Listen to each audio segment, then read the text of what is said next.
And so next, I want to go to a good friend of mine who's been on the show 3 times now, and that is Ross Edgley. Ross is an incredible dude, and I first met Ross after he had done a marathon, but dragging a car behind him. That was the first time I met Ross.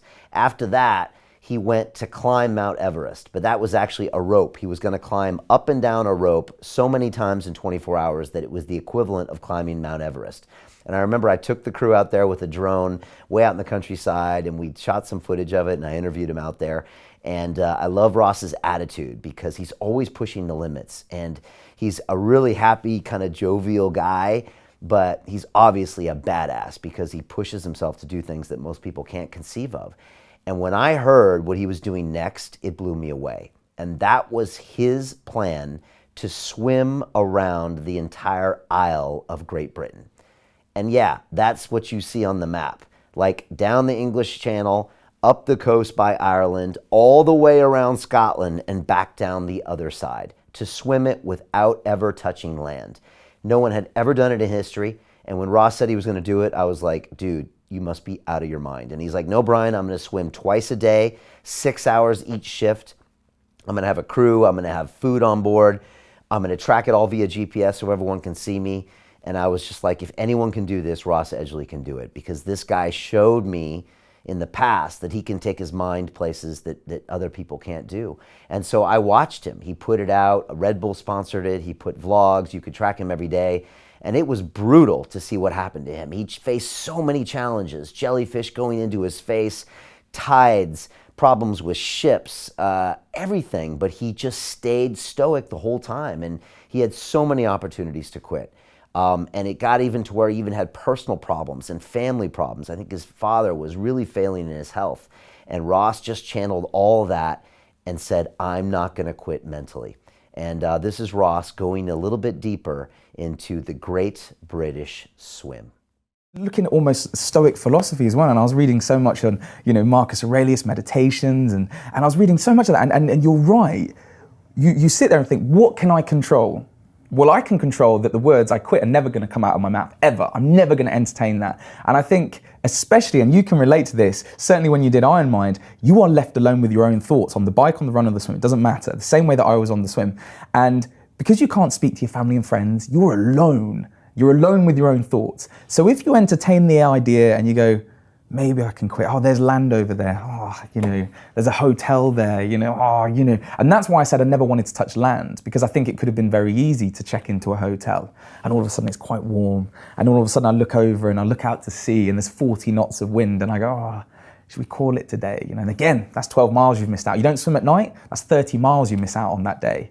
That's longer than the channel, just because you didn't get out of bed. Right. It's so easy to do that. But so by just fully immersing yourself in it, living on the boat, and again, I was just saying, Anthony Middleton, celebrated sort of military career, and one of the best advice I got from him, and he knows me, we've known each other for like 3 years now, and you always say, oh, you're so smiley, Ross, and Anthony said the same. He's like, yeah, you're really positive, but a word of warning, that'll only get you so far. And I was like, no, I'll be fine. It's going to be nice. I like worked for 30 years. It's kind of it. And he said to me, no, he said, Ross, there's going to be a moment where it's dark. And it's really dark. And he said, no one can help you. You got a crew and they're amazing. He goes, but it's just going to come down to you, and it's you and the sea. And the advice he said to me, he was just like, he said, Ross, you just need to get feral. And I remember he looked me dead in the eye, and because he wanted this point to hammer home, I think, and it did, because he kind of gave me this look to be like, just remember these words, like when those dark clouds come over, get feral. And I said, what do you mean? And he just said, you need to just think like primitive, strip everything back, where you just think swim, sleep, eat. And that's all, and he joked a little bit, you just need to get like caveman and just be like, Ross eat, Ross sleep, not like going, hey guys, is everyone well? Not on, Instagram. You need to just be like, and he was right, for so long, I was able to, I suppose there's almost probably like a coping mechanism, but it was also for myself as well that, I was very aware that this was 157 days. So again, I always love that particular episode on Iron Man when you just got on that bike and you were swimming in lactic acid, and you were using every tool in your arsenal, thinking about your kids and everything like that. And you got real angry, you got emotional, and then afterwards you were like, But I knew I couldn't go to that place because I had 157 days. And the body's this biochemical complex organism. So you start getting stressed, cortisol levels, stress hormone, your immune system start adrenal fatigue, neurotransmitters, chemical signals in the brain are fried. So I needed to maintain this level, not here. Yeah. And I think when to come back to sort of swimming with a smile, as I said, that's why I was doing that. And it was always trying to care for the body, and just, people have shown, psychological well-being in your immune system directly related. So I would try and swim with a smile, but when I had to, I had to get feral as well. And there was times when I almost felt like this split personality. And I almost sometimes would apologize to the crew because I'd be like, hey guys, how are we doing? And I knew that it would get me through a tide that day because I'm swimming with dolphins and the sunset and there's a minke whale and seals are waving to me. And I was like, this is amazing. You want to be in the moment. This is incredible.